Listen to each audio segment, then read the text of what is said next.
את רוב הדברים העברתי, נשאר רק עוד ארגז אחד כדי להרים אותו. אני צריך עזרה שמימית, כמו אבן כבדה מונחת על אוצר כדי להזיז אותה. אשיר למנגינה שקטה ואחכה.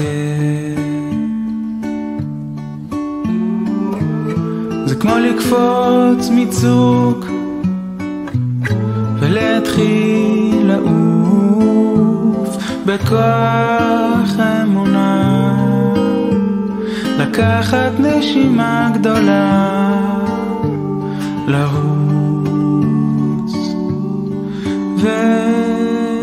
וליפול אל זרועותיו המושטות,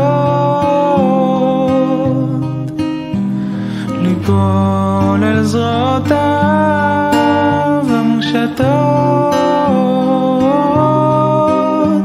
של אב הרחמן, אב הרחמן. ולדבר עם נמר בדיבורים של היגיון כדי לחלץ מפיו ציפור קטנה יונה תמה, אחות קלה,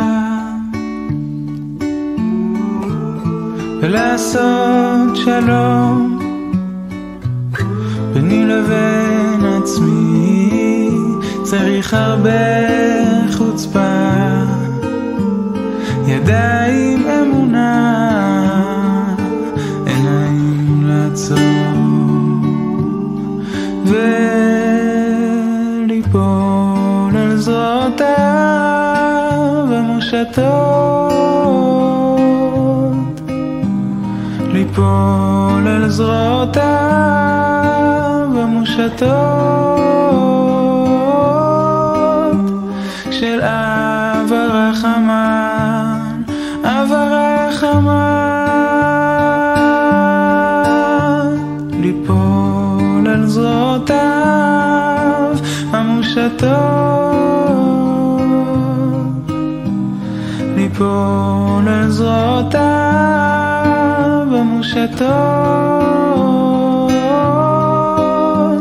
של אב הרחמן.